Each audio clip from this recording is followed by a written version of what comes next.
Hey cybersecurity warriors, welcome back to the channel. Today we're tackling one of the most powerful tools in your cybersecurity arsenal, multi-factor authentication, or MFA. Whether you're securing personal accounts or protecting enterprise data, MFA is your first line of defense against unauthorized access. In this video, we'll dive deep into the different types of MFA methods, best practices for seamless implementation, and of course, how to get your users on board. And because nothing's ever perfect, we'll also tackle some common challenges and show you how to overcome them. Let's get started. So before we dive into the methods, let's quickly cover what MFA is and why it's so critical. In short, MFA adds an extra layer of security by requiring 2 or more factors to verify a user's identity. These factors generally fall into 3 categories: something you know, like a password; something you have, like your phone or a hardware token; and something you are, like your fingerprint or face. Combining these factors ensures that even if one layer is compromised, the attacker still can't gain access without the others. Simple, right? MFA takes the assumption of trust but verify to the next level, and with cyber threats becoming more sophisticated, you can't afford to rely on passwords alone. Now let's break down the most popular MFA methods you can implement. First up, push notifications. Push MFA is one of the easiest and most seamless methods. When a user logs in, they receive a push notification on their registered mobile device asking them to approve or deny the login attempt. It's fast and user-friendly, with minimal friction for the end user. Next we have biometrics. This is the something you are factor. Think fingerprint scans, facial recognition, or even voice recognition. Biometrics are incredibly secure because it's based on unique physical traits. Plus, they offer a super smooth experience for the user, as they don't need to remember anything, they just use their face or finger. And finally, hardware tokens. These are small devices, often in the form of USB keys or smart cards, that generate a time-sensitive code. The user needs the token in their possession to authenticate. Hardware tokens are incredibly secure and resistant to phishing attacks, but they can be a little less convenient because the user needs to carry them around. Each of these methods has its pros and cons, so choosing the right one will depend on your security needs, user preferences, and the resources you have available.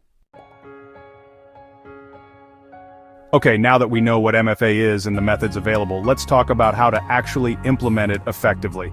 These are the best practices that will ensure a smooth and secure MFA deployment.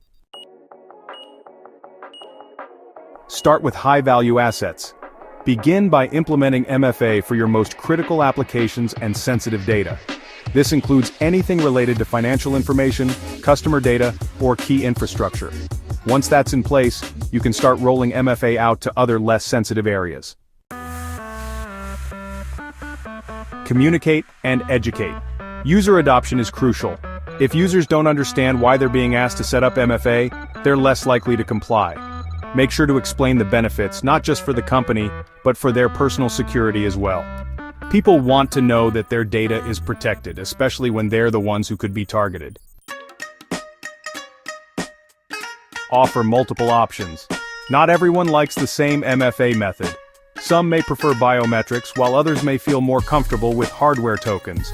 Offering multiple options gives users the flexibility to choose what works best for them, while still maintaining a high level of security. The process of setting up MFA should be as simple and user-friendly as possible. If it's a hassle to configure, users will avoid it. Use clear instructions and offer support for users who may struggle during setup. Now, no implementation is without its challenges. Let's address some of the most common issues organizations face when rolling out MFA, and how to overcome them. One of the biggest barriers to MFA adoption is user fatigue. If users are asked to authenticate too many times, they can get frustrated. To overcome this, consider implementing adaptive authentication. This means adjusting the level of authentication required based on the user's behavior and risk level. For example, if a user logs in from a familiar location or device, you may not need them to authenticate as rigorously. Users may lose access to their MFA method, like losing their phone or hardware token. That's why you should always have a backup method such as backup codes, email authentication, or a phone number for recovery. This way, users can regain access quickly without too much disruption. Sometimes users encounter issues with MFA setup or usage. It's important to have a responsive IT support team ready to assist users in troubleshooting issues like device compatibility or login failures. Be proactive and provide self-help resources to reduce the number of support requests. So, there you have it. Everything you need to know about implementing robust multi-factor authentication. MFA is a critical component in protecting your accounts and data from unauthorized access, and by following best practices, you can make the process easy for your users while maintaining top-notch security. If you found this video helpful, make sure to like, share, and subscribe for more cybersecurity tips. And if you've got any questions about MFA or implementation challenges, drop them in the comments below. I'd love to help you out. Until next time, stay secure.